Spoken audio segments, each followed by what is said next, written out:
Hello, everyone, and welcome to a special episode of the FPL Wire.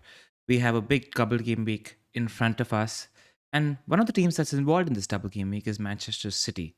Now, everybody's wondering in terms of who's going to be starting both the games, whose expected minutes are higher, and with us we have Luke, who's going to help us out with that.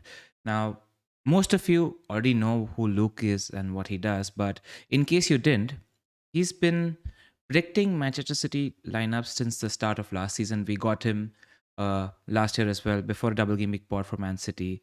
Last season, his strike rate was 9.5 out of 10 outfielders he was predicting on an average. So, very, very reliable when it comes to Manchester City predictions. When I'm reading his threads on Twitter as well, he's breaking it down. It's not about just, randomly throwing darts on the board. He's explaining his process behind that thinking as well. I'm constantly in touch with him. And yeah, I've been trying to do this, Luke, in the last 5 6 days. And man, the deeper you go, the more you realize you don't really know much because there's so many moving parts. But how did you end up getting into this, etc. as well? Yeah, man, it's kind of like a pet project of mine, to be honest, because if you go back 2 seasons, Man City obviously winning the league comfortably. And I can remember that nobody wanted to pick Man City players. I think partly because they'd already pretty much won the league, was part of it. But they were just rotation nightmare. And people were saying, we just can't pick City players essentially. And I wasn't happy with that. I was like, I want to pick these players because they are some of the best players, playing for the best team, and they can get ridiculous points. But it moved into the beginning of last season when it was even like I'd be at work, for example, and talk to a friend about FPL who don't even know much. And he's like, I can't pick any Man City players because they just all rotate. Like everyone just knew that. And I thought, I want a challenge. I want to see if I can kind of work out Pep's madness or at least give it a go, and see if that's true or not. So I just started doing it just to keep myself entertained more than anything. And I think after about 5 or 6 weeks, I'd had fairly good success. And then I noticed Emma on Twitter, which is at Jump the Wave, which if you guys aren't following, you really should do because she does predictions, skill based, and uses like season ticket holders and people who are really into their tactics and stuff. We predict a lot of teams now, not just Man City, but it was Man City at the time. So she took over the tracking for me. I was like, I'll join into that. And you alluded it to at the beginning. At the end of the season, I ended up coming first out of everyone, 9.4, I think it was in the end out of 10. They removed the goalkeeper for obvious reasons. So yeah, I was really happy with that. I'm not under any illusion that makes me some sort of genius. I mean, there's plenty of times, for example, I'll go into a game week and I'll be very 50-50 on a player. So, for example, Gundogan or Bernardo Silva, I won't be sure, and I might opt for Silva in my predictions, and then Gundogan starts, or vice versa, and that can have a big impact. There's an element of luck there as well, right? And a lot of the other predictors will be that way. So I might have got a little bit lucky as well compared to other people. I am humble enough to admit that. So it, that is part of the process, and a lot of this is what you said there, that it's more about the process and who you think are the options, and therefore you don't really want to be picking the player that probably is the 50-50, right? Because you could get unlucky there. Started up again this season. Obviously, things have been slightly tougher this season to begin with. I think I'm around the same average though, so that's pretty good. But we've added another defender in Akanji. We've obviously had Haaland come in, which has upset the balance slightly. We've had some players leave. The tactics have changed and tweaked. And then obviously at the moment, Man City just seem to be, at least to the eye, all over the place. He seems to be changing things at random. So couple that with the World Cup and loss of form of some very key men, it's probably tougher than ever at the moment. So yeah, it's a battle, but I'm enjoying it. I can't wait to just dig deeper into this. Before we dive deeper, just letting you guys know that a little bit of a sponsor plug with Fantasy Football Scout. Everything that you see, including that image there, is from the Fantasy Football Scout members area. If you do want to become a member, click on the links in the description below. All data you see on the FPL Wire is taken from the Fantasy Football Scout members area. The new improved members area is now up and running, and the new comparison tool lets you compare key stats for up to 3 players. Player projections are also live, and as always, you can access the custom stats table we create or make one for yourself. Sign up for membership today using our affiliate link in the description below. Right, let's jump into it. Now, obviously, the big factor in terms of what's happened in terms of how City played last season compared to how they're playing this season is they have a striker. Don't really have just a striker. They probably have one of the top strikers in the world, if not the best striker in the world. How have things shifted tactically as per your view based on that? I mean, yeah, on a very basic level, because I appreciate most people watching this will obviously more interested in the FPL side of it, but to the naked eye, it's pretty obvious, right? Before they would use probably Phil Foden most of the time, but not always. It would be Grealish, or it could be anyone. Sometimes they'd run even a double false nine with De Bruyne, or even Silva could play there. Gundogan's also done it in the past. So they had a lot more ball domination in general, I think. I don't know if the stats bear that out necessarily. I've not looked specifically at that, but just going from watching them, you could see that they would smother teams. They'd have Bernardo Silva usually in the pivot in midfield, which was a lethal combination. Silva playing in that role in centre midfield with De Bruyne and Rodri really worked last season. Obviously, with Foden, you're able to press a lot more aggressively, hold the ball a lot more efficiently. They also had other options, right? So they had Sterling and Jesus. And Jesus, obviously, we know is a pressing monster as well and does a great job for Arsenal up front. They could shift him out to the wide, Sterling as well. So they had slightly different players where the incision usually came from the wide player. So they'd usually have like a Sterling or a Jesus or someone coming in. Whereas now the focus is obviously more around getting Haaland that chance in some way. And it seems to have had a little bit of a negative effect on them. The stats are still generally pretty good. So there's going to be some variance in that. I think they've probably been a bit unlucky. It's stuff like the Everton game recently. I mean, if anyone had watched it, they dominated that game from start to finish. You know, they couldn't get the ball to fly in. That happens sometimes. And then was it Gray in the end? I can't remember. It was now. Yeah, Who scored the absolute? It was Gray. Yeah, he scored the absolute worldie in one shot, and that's kind of been a theme for Man City. So there have been some bad performances, no doubt, but there've also been some quite unlucky ones as well. And that's football. That happens, right? So I don't think it's different, but it's not. I wouldn't say a negative necessarily. It does appear like it at the moment. But yeah, there has been some slight shifts this season in terms of moving one of the fullbacks into an inverted role, which he did do last season. He did that a lot. Cancelo did do that. Sometimes he goes outside down the wing. Sometimes he comes inverted. But at the moment, he seems to prefer to use essentially the fullbacks to go into this inverted midfield role. And right at the beginning of the season, he even used Gundogan as a second striker, put right next to Haaland. Then there was a period where he used Foden to do that, and that's when Foden probably had his best little period where he was pretty much the second striker. And then we've seen that slightly fall out of favour as well. So he does go through these different themes, and he's opted for a more controlled approach. And at the moment, we're in this control phase, I would say, more than anything. But there's a little bit of turmoil to go with it, and that's what makes it a little bit tricky. Yeah, I know, because I've noticed he's very phasic. At the beginning of something good, I think it's easier to predict prep because he's generally the kind of guy who sticks with the form guys, who sticks with the sharper players, etc. as well. It's all about rhythm for him. But like you said, what makes it difficult, especially at this point, is they've not been in a good place at the moment. Just let's dial it back a little. What I wanted to ask you think? I was talking to Rahul, who both of us interact with a fair bit on Twitter as well. He mentioned that City is taking a lot more risks in defense in terms of leaving gaps for 2-on-2s or 3-on-3s. And that's because of the change in system and pressing. Do you think that's happened? And why City are conceding? Maybe not as much XG, but there's a higher percentage of big chances that they're conceding. Yeah, I see what he's saying. I'm not sure I fully buy into that. I do in some aspects, because again, it's every single game is different with Pep. But he does, and you'll see when we go through this, against the back five, he will use like a 2-2-6 system. And straight away, that sounds crazy, but that essentially is leaving two defenders and then two just in front. Usually a defender will have gone into an inverted midfield role and sits outside Rodri.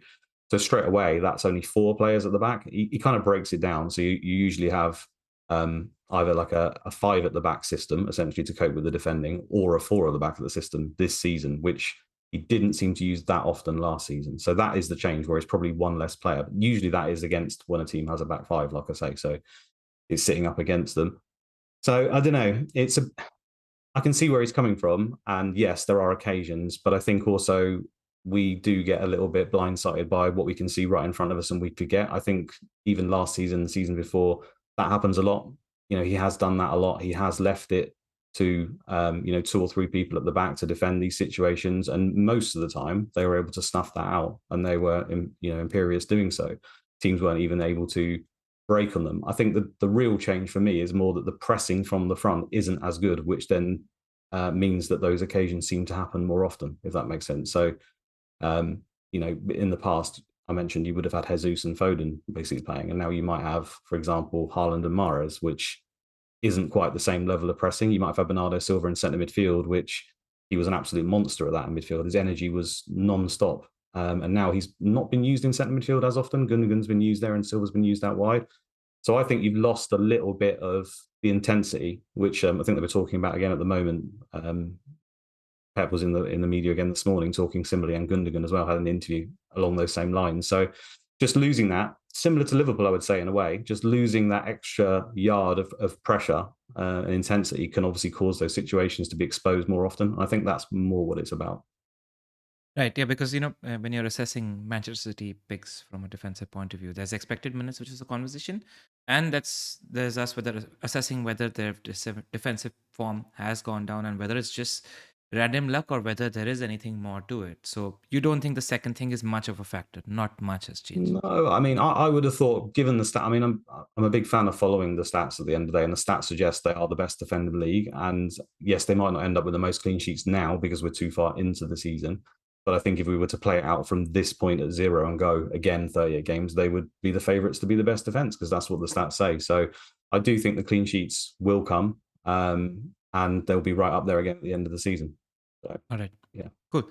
Now, before we get into the player picks and whether these picks are legit options for the double, do you want to talk us through the lineups one by one, and then at the end we'll get into who the best defensive options look like, who the best attacking options look like, or do you want to start with that?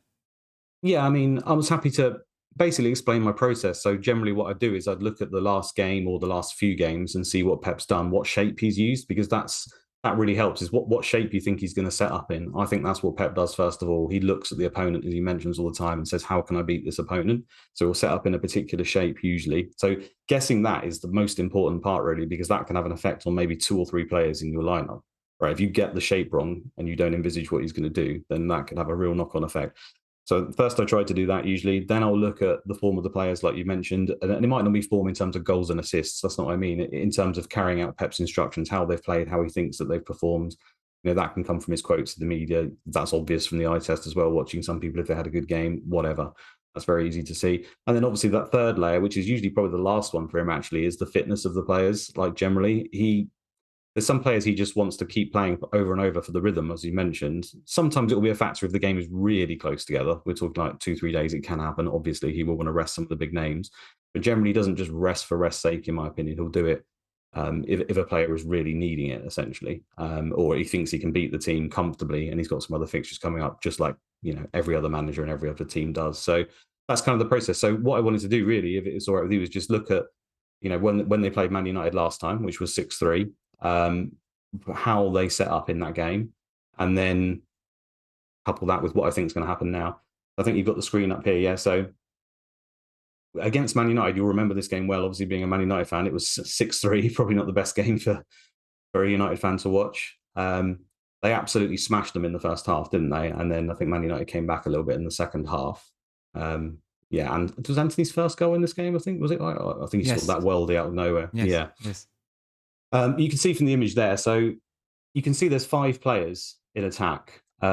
Really, and we'll skip forward a bit to the average positions, you'll see that it was more a 4 up top. So you actually had Foden on the right there, Grealish on the left, and you had De Bruyne and Haaland close together up front, which has been a thing all season, really, where De Bruyne's been used almost as a shadow striker more than to be involved in the midfield. Again, an impact, I think, there because he's probably a little bit deeper last season. You can see in the defence, there's actually a bit of confusion here because 7 is Cancelo and he's in the middle there. That wasn't because he was inverted in this game. What actually happened is Kyle Walker's number 2 and he was on the right side, and Cancelo was just a left back like he was much of last season as well. Kyle Walker went off injured in like the 40th minute and Gomez came on. So Gomez actually went to left back and then Cancelo went to right back. So that's why his average position appears in the middle, because he played half the game at left back, half the game at right back. So how he actually set up, you've got Aki and Akanji at the back there. Essentially, it was pretty much a 4-2-4, or the defenders moved up. So it ended up being a 2-4-4 in attack, which you can see from these are the players he picked last time.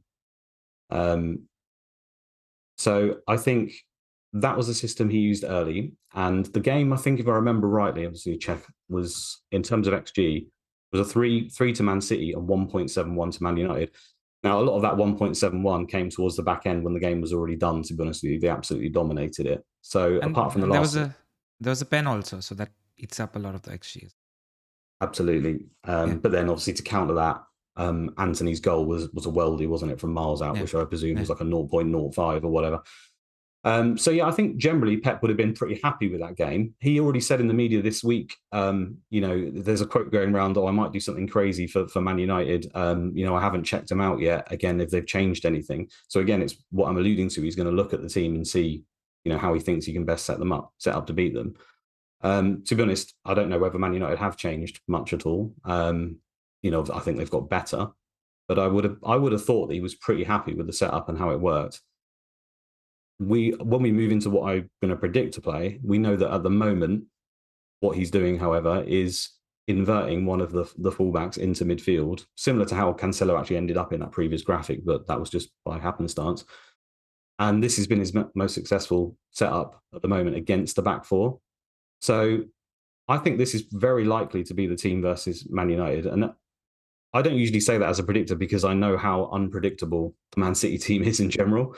But I think given also the minutes that were given to certain players, the performances, the way that they've been most successful at the moment with Lewis inverting as a fullback, I think this is probably the team that will play versus them.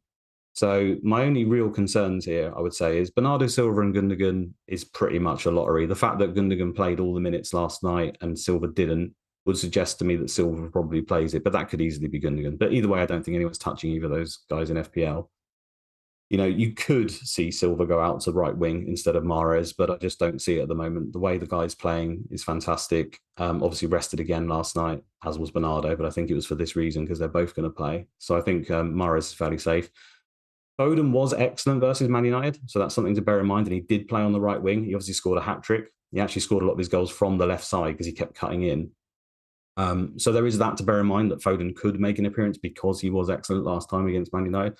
And I thought even yesterday, I don't know if you watched the Saints game, they were basically dreadful. But out of all the players, I think Foden in the last 20, 25 minutes actually tried to make stuff happen from left wing and looked okay. He was just getting smothered by loads of the Southampton players. So it didn't really work. But I don't think he did himself any harm necessarily in the last 20 minutes. But anyway, we all know those factors. There's always a risk. I think that this team is fairly comfortable. At the back, we've obviously had the news about Stones, right, which then affects it. I think that's a big loss if he is injured. This is something that I can't. It's frustrating for me as a predictor, right? Because it takes all of that out of my hands. At the end of the day, he's either fit or he's not fit, and I'm not going to know that information unless we get given it. So I'm the same as you. I personally think he was probably just left out of the squad because you can only have that size of squad, and it was just a full rest. But Pep, I know people say that he lies and he does X, Y, Z. To me, he doesn't often really lie straight. He's misinterpreted a lot.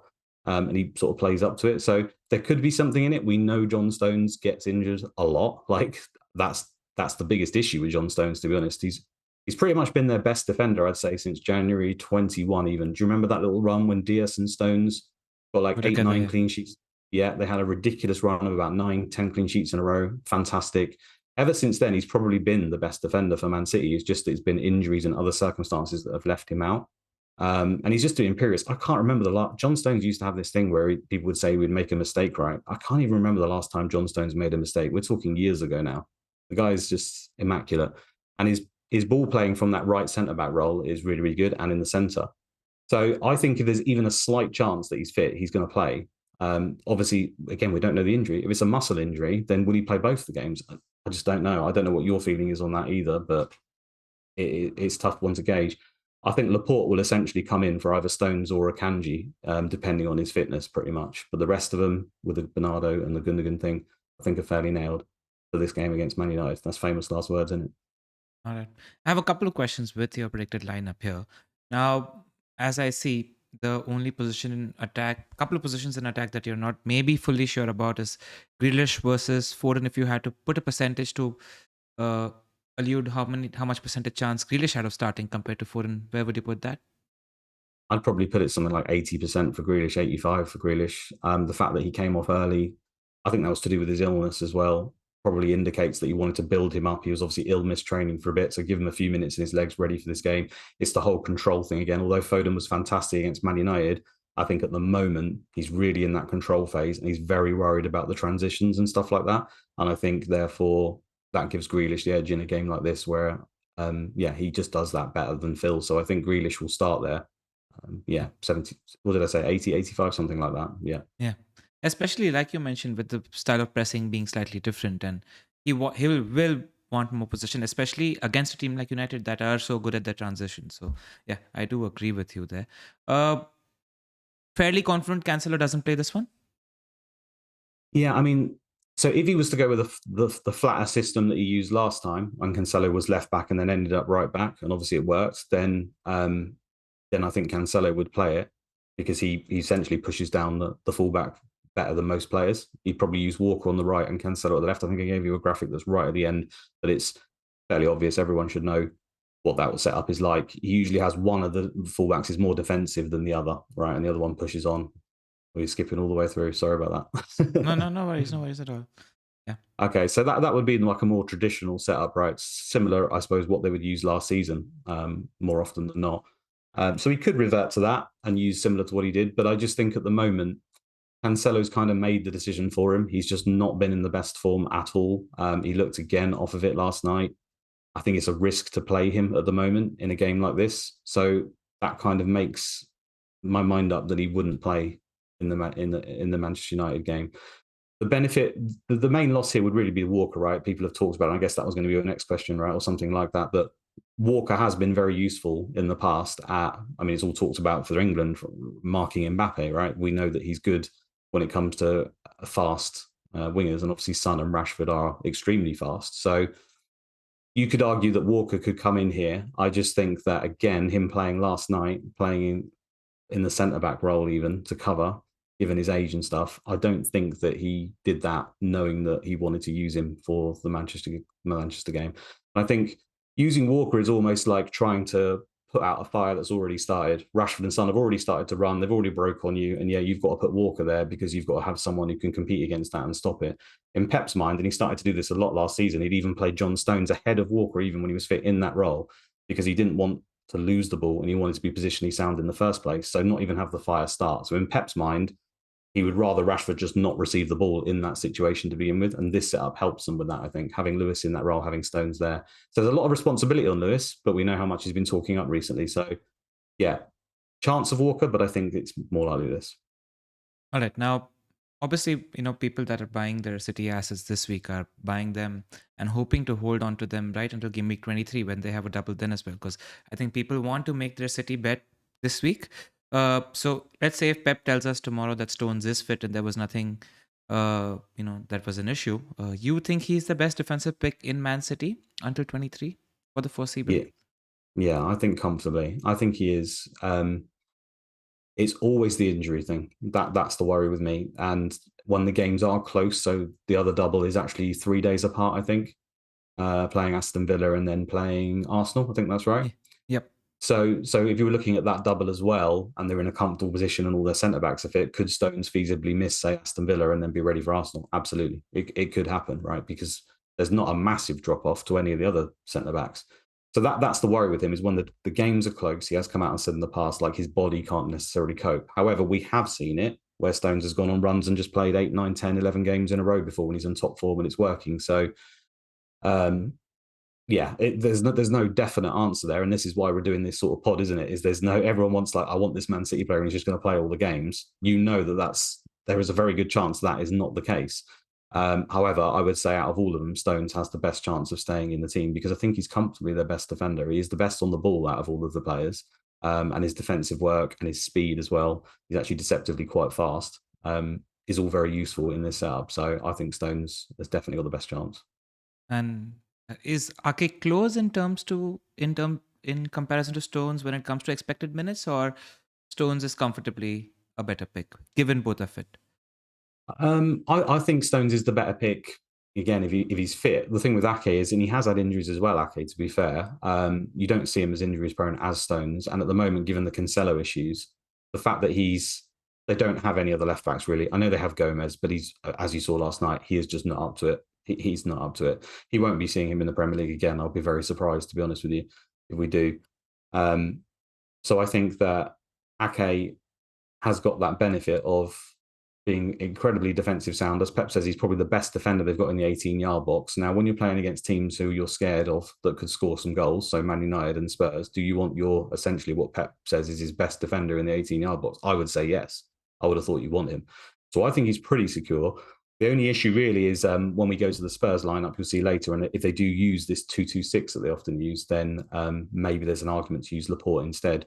And Laporte playing left centre back, obviously Ake can do that as well. There is a slight risk there, obviously, where historically Laporte has been the favoured player in that position, and he is obviously a very good all-round player as well. So there's not a if it's the centre back role, there is more of a sort of 50-50 between them. At the left back at the moment, I think he's just ahead of Cancelo in that position. So that gives him this game for sure, and I'd be fairly confident that he would. Let's say fairly confident, 50% chance for the Spurs game, say. So slightly behind Stones. Right. Cool. It's worth mentioning because it is important to note that in the next 4 games that City play in the league, they are playing against Spurs, which is a 3 at the back twice. And I just looked into it. Until game week 24 or 25, these 2 Spurs games are the only 2 games which they're playing against a team that effectively plays 3 at the back. So we're expecting this sort of a formation / lineup for most of the games, except for the Spurs game. And that also, we've been chatting for the couple of days, and you be like, that's not even sure that he might switch to the 2-2-6 setup. But if somebody had to sell Cancelo, which is the burning question, which is the question you'd be fairly comfortable to do so right now, right?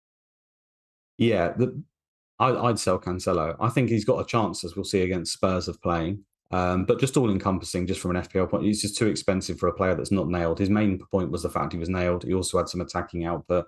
Both of those seem to have dried up. So there's literally no reason to hold him anymore. Doesn't mean you have to go to another Man City defender because, like we've just said, they're not necessarily all nailed. But I just don't think he's an option. I'd be surprised if he played both the games in the double. There's a chance he could play neither of the games in the double as well. Yeah. But worse than that, the thing with Cancelo is he can often use him in the last few minutes of the games. If he doesn't start, he can bring him on because he is a great player at the end of the day, and he's useful in so many different setups and so many different positions. So depending on how the game's going, he could maybe want to bring him on the wing, or he could maybe play him as an inverted, or bring him on as a left back. If Ake gets injured, they've got no other options. Like, you've just got a heavy chance where he could come on in either of the games and get you a 1-pointer as well. So yeah, I don't like Cancelo for this double, unfortunately. And it almost feels like to me that the higher chances of him starting are probably against possession games against opposition that aren't middling to top strong. Probably the easier games is where Cancelo has a higher chance of starting, based on what you've been saying. Yeah, Right. essentially becoming another attacker, right? We should briefly talk about Akanji as well, right? I think Akanji is close to Ake as well in terms of a pick now. He's played nearly all the games in the Premier League. People keep telling me he's nailed. I do think he is more of a cover player, but because his form's been so good compared to the others, and he's remained fit. He's he keeps going above expectations, and maybe I've been a little bit harsh in my estimation of him. To me, he has made a couple of mistakes when I've watched him, and Pep does notice these sort of things. But he's also been very, very good for large periods of game and just has a calming influence at the back. So I think now, given Laporte played the League Cup as well, Kanji and Laporte are quite similar in style all round. They are actually very, very similar defenders. Obviously, Laporte's left-footed, Kanji's right-footed. And Akanji can obviously play the left centre-back role, the right centre-back role, and even if he had to, the right-back role, as we've seen. So, yeah, I think he's another one. I think any of those 3 defenders on that screen, I think you could buy, and you have a reasonable chance of them playing both of the games in the double. Got it. It is worth pointing out the factor again here is that all of City's defenders, given if the Stones thing isn't an actual fitness concern, all of the defenders are fit right now, which does add a little bit of doubt to any name that you're picking from that team. Aside from Diaz, obviously, yeah. Yeah. Right. A lot of people looking at punting on 3.9 million. Rico Lewis, what are your thoughts there? I mean, I really like him as a player, and like I say, I do think he's going to play this one. The issue comes in the Spurs game, where and we're going to look at it in a bit, if he sets up how he's done previously, I'm not sure Lewis will play in that. He could do because he's just been so good and some of the other players have been bad. And we're going to talk about it again where I'm not even sure he is going to set up how he has done previously because it didn't go particularly well and the way that it's working. So there's a chance, for example, they play this team versus Man United. Let's say they win comfortably. Let's just dive into it. Let's see what they generally do against a 3 at the back setup. And then it's important so that people get context in terms of why you think they might actually just shift how they play. Yeah. Okay. So this is just a screen taken from the City Spurs game last time, where it was 3-2 to Spurs in the end. I think it was. Was it 3-2 to Spurs? Yeah, it was 3-2 to Spurs. The XG for the game just was 2.3 to Man City and 2 to Spurs. So I'm not sure. First of all, the result didn't go their way. And second of all, in stats, it was close enough where Pep would be worried. So that's why I'm not 100% confident that this is what he's going to do again. However, this isn't just a setup for Spurs. This is what he has used against nearly every team that uses a back five. So as you can see across the front line there, you literally have 6 players all across the front line there. And then you have this box set up at the back where it's like a 2-2-6, as people say in possession. So you'll have the 2 defense centre-backs right at the back there. You'll have a defender invert into midfield alongside Rodri, and then you have Cancelo essentially push all the way down one side. Now, he can do this left or right. As you saw in the first half against Chelsea, he tried it with Cancelo on the right and it didn't work, and he changed it. But traditionally, he's kind of used him on the left and Cancelo go out on the left, which he did right at the beginning of the season. That's often where he has his best games, where he's pushed right up as a winger. And then the left-sided attacker will sort of tuck in. The 2-8s will push right up, as you can see. And there's another screenshot, I think, if you go to the next one as well. So this is again, as you can, you had it already. Yeah, that one. So again, you can see here, so De Bruyne's actually slightly dipped. You can probably not see him in this on the right-hand side, standing next to another Spurs player. But you can again see Cancelo pushed right up to the left wing, essentially a flat 6 across, and then you've almost got that box formation of the 4 people. And that's what he does to get that extra attacker versus their back 5.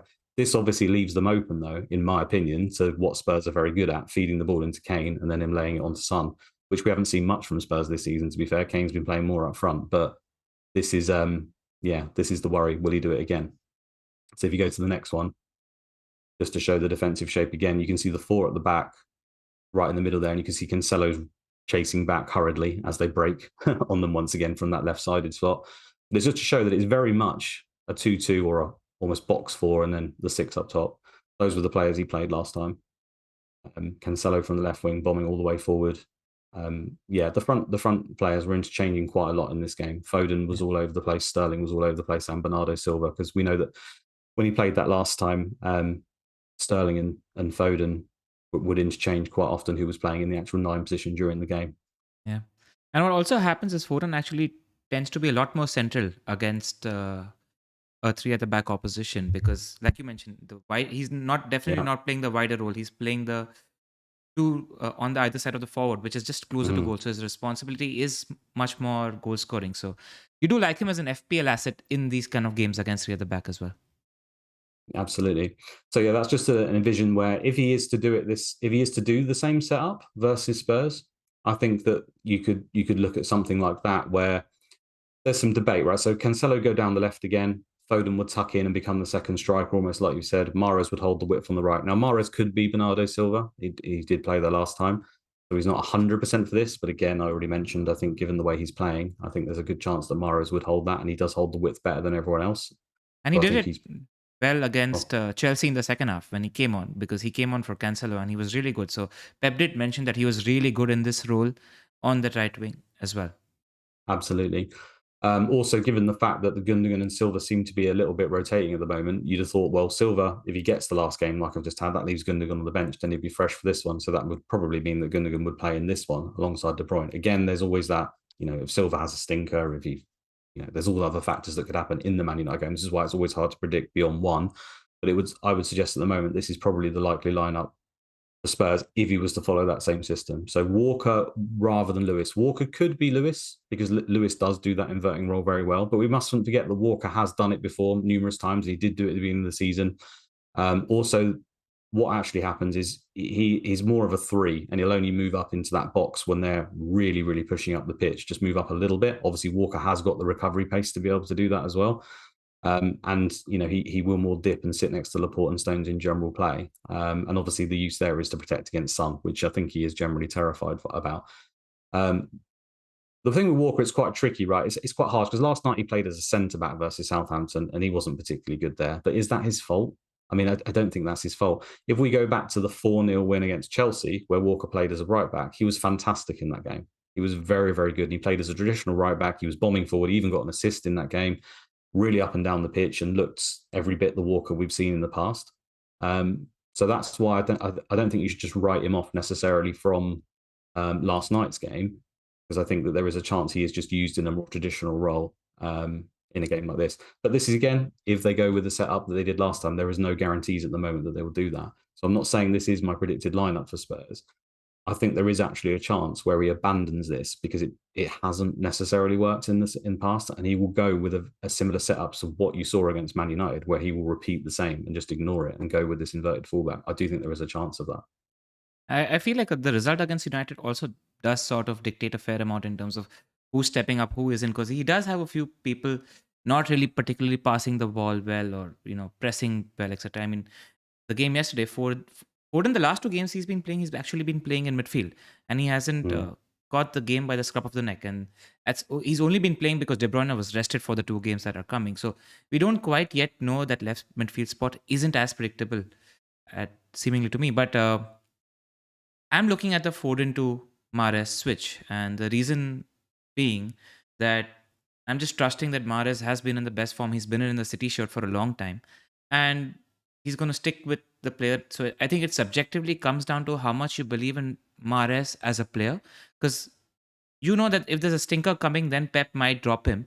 But right now, the way he's playing, I think that stinkers are far away. So it comes down to your subjective assessment of how much you rate Mahrez as a player.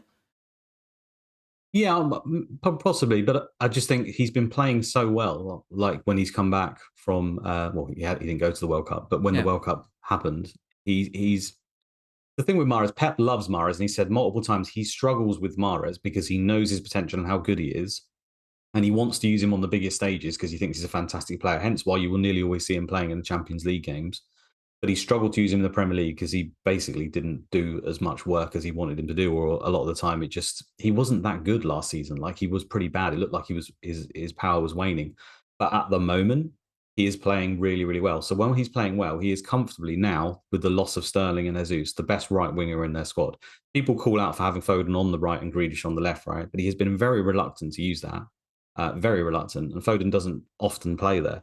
So Bernardo Silva using him there for control is one thing, but Mahrez, that he is the specialist in this team who can only play that position, and when he's playing it well, he is the best at that. So I think that at the moment that's what's happening.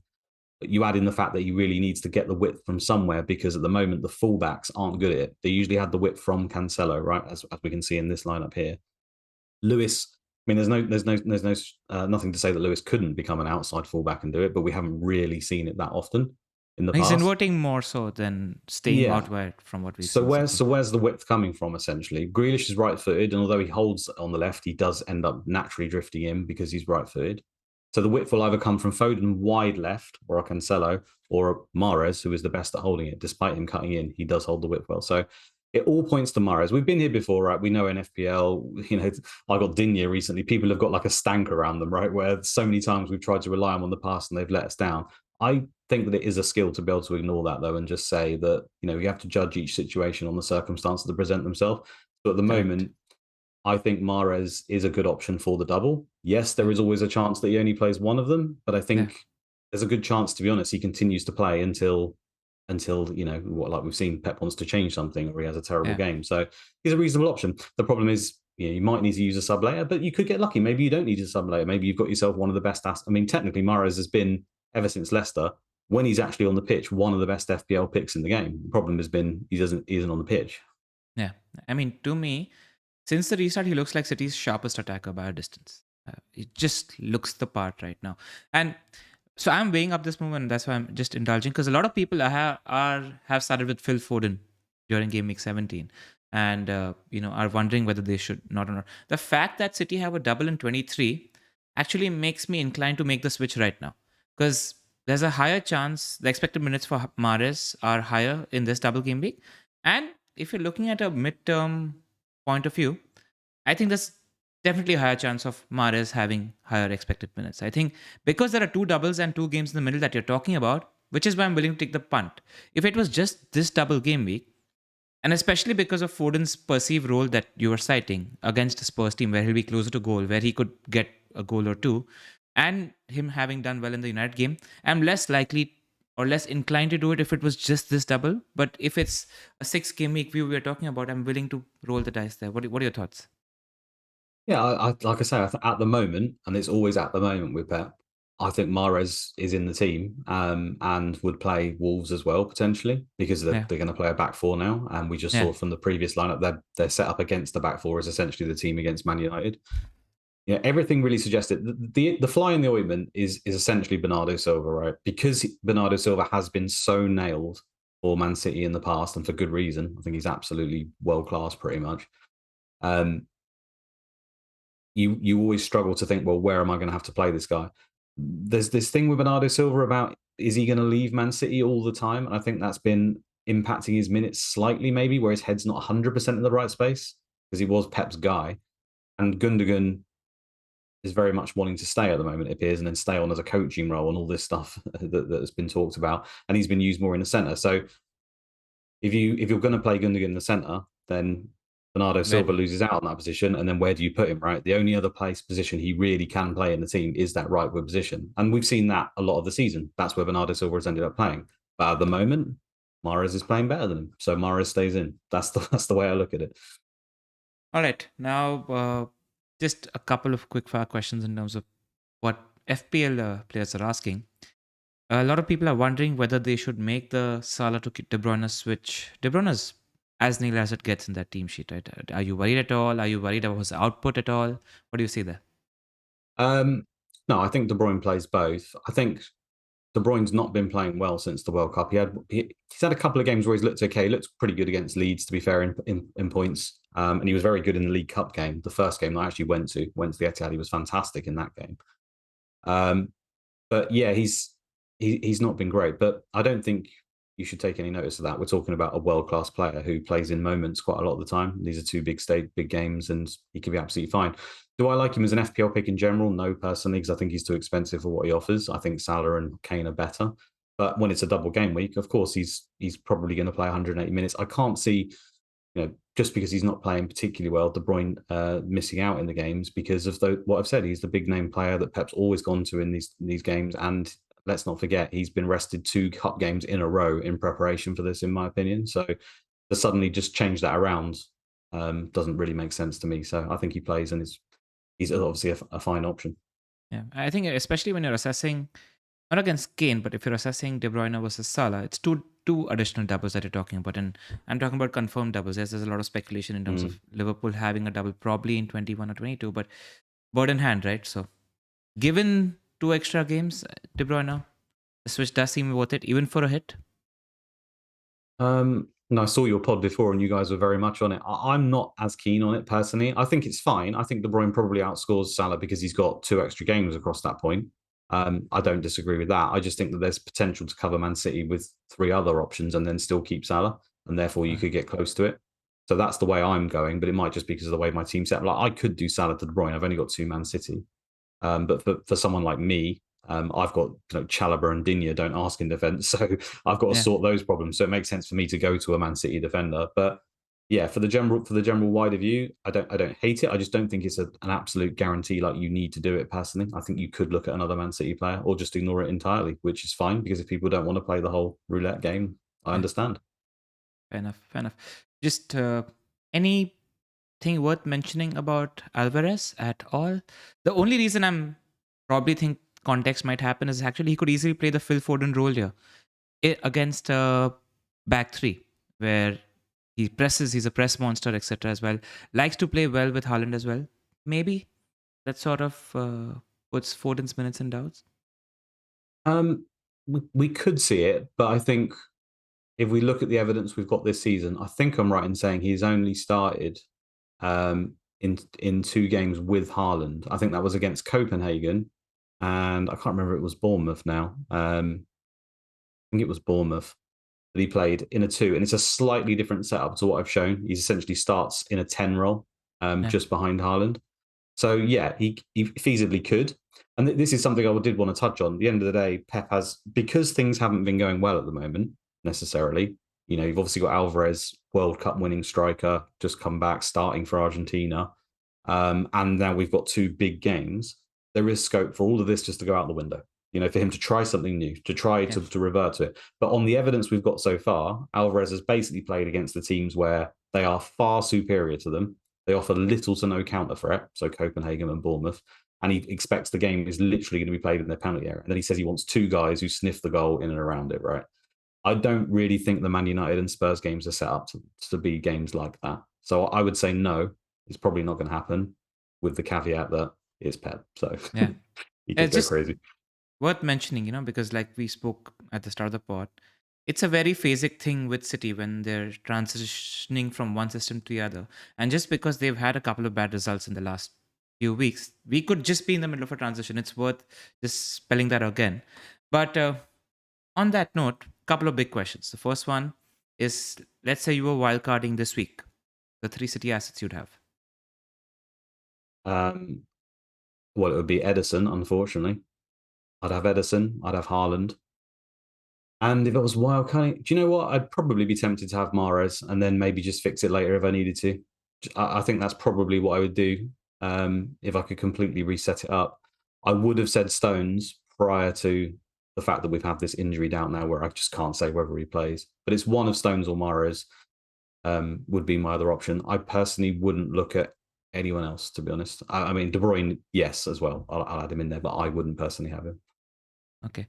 But so people should only consider Haaland, Mahrez, Stones, if fit, Edison, and De Bruyne as picks. I think if you're picking, you pick out of these 5, don't go outside of this. I think so. I think to guarantee the minutes moving forward, because it isn't just for the double, like you said, it is moving forward. If you're on a wild card, you've got to look Yeah. past that. I Yeah. think I will add the caveat that I think Akanji and Ake are probably just on that level, just below, where they're cheap enough where you could pick them, and they probably will play the vast majority of minutes at the moment as well. So Yeah. I think you can pick those. I just think it's 0.4 more for Stones, right? So again, if he's fit, I would just pay the 0.4. If he's not fit, then Ake or Akanji, I think are fine as well. I think they will play the vast majority of minutes, and they're good options too. All right. And the last question, what do you think about City being in a perceivably bad phase and people being on the edge about whether to use a triple captaincy chip on Erling Haaland or not? Yeah, I don't really buy into all that stuff. I think people forget literally the game before they just beat Chelsea 4-0 comfortably and absolutely destroyed them. The game was just Yeah. not even close. I know Yeah. Chelsea are pretty bad at the moment, but they didn't even have Haaland and De Bruyne in that game. They played in a more traditional setup. They actually played with two outside fullbacks, in Gomez and Walker, which they haven't done much this season, and it worked very well. They tried it again versus Southampton, and they got destroyed. I would just remind people that they're still got world-class players all over, world-class coach. The stats still suggest they are the best or the second best team in nearly every area. And I wouldn't be surprised at all if they just comfortably win both the games. Yeah, I mean, I've seen so many people on Twitter who were on Erling Haaland triple captain, and then they saw the result yesterday and their opinion changed. And I'm like, that makes just no sense to me, because you're talking No, about a team that wasn't playing in its optimal functional system, wasn't having their best 4 or 5 players starting in the team. And you don't base your triple captaincy decision on a dysfunctional team. What you're going to see against United and Spurs is a completely different setup, a completely different group of players, at least 6 or 7 different players. And that just makes things change. And like you said, these are world class players. So I think if you were on Haaland triple captain before yesterday's result, I think nothing's changed yesterday to make you take the armband off him. I completely agree. In fact, the only thing that has changed really is the fact that we've probably lost a double game week in the future now, right? Where it would have included Bournemouth. But if anything, you'd say it's strengthened the triple captaincy because now you've lost that potentially really good one later on, which makes me think that I'm probably going to do it. It's been talked about a lot in the community that Haaland's minutes look extremely secure at this point. You can't necessarily say that later. I'm probably not as skeptical as others around Haaland's minutes. I think he probably will continue to play the majority of minutes and it should be fine. But there's also the fact that Haaland has got an injury record, right? And we've already seen him be injured this season once already and miss a substantial amount of games. He really, that World Cup break came at a good time for him. I don't think he was right at all. Probably underplayed slightly, as we saw throughout that whole time, whether we didn't even know whether he was going to be starting, right? We kept getting told he's in training later, we'll see, and then he just didn't play. So can that happen again? You might lose the opportunity later on. I think it's more than viable to expect that could happen again. So yeah, everyone do their own thing, obviously. Don't just listen to me and triple captain Haaland, but I think this is one of the better opportunities you'll see just because of the way that the fixtures are going to fall in later and the certainty, the fact that it's a very safe option, right? You can pretty much guarantee that Haaland's going to play both the games. be fairly confident he's going to return. And like you say, I don't think a result against Southampton with their B team with a different setup and Walker centre back and Gomez playing left back and stuff has as much of an impact. Sure, it might have a little bit of impact on the morale of the players and whatever, but I think they can snap back out of it quickly. I mean, this is what Man City have done for season on season. Right. And for me, it's between 20 and 23. And just because I'm an emotional United fan and I do rate having no other interest while watching United Derby, is probably why I won't do it, because I do have 23 as an out. That's where I am with my decision, but I completely am on board with you. Anything you want to add before we wrap this up, Luke? The only thing I wanted to say is, again, just to repeat, maybe I'm repeating myself lots, but this team here is the setup that if he was to do what he did previously against Spurs, it would be like this.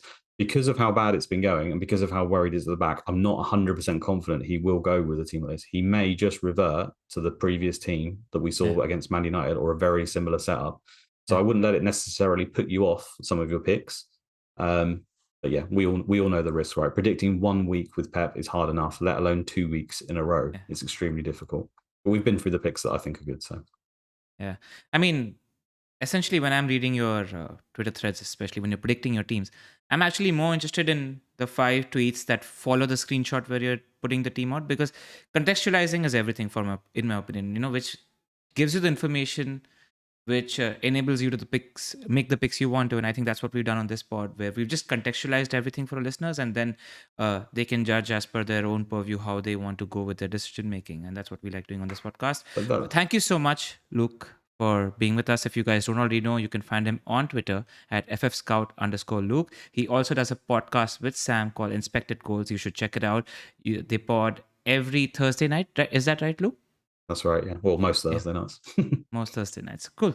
Thank you so much again, Luke. And before we end, any last words? No, thanks for having me on. Yeah, up the wire. Is that a thing? Just drop that in. It might become a thing now. Why not? It's because of Up the Pod, right? You've seen that as well? Yes. Yeah. Yes. Thanks for having me, guys. Cheers. Take care.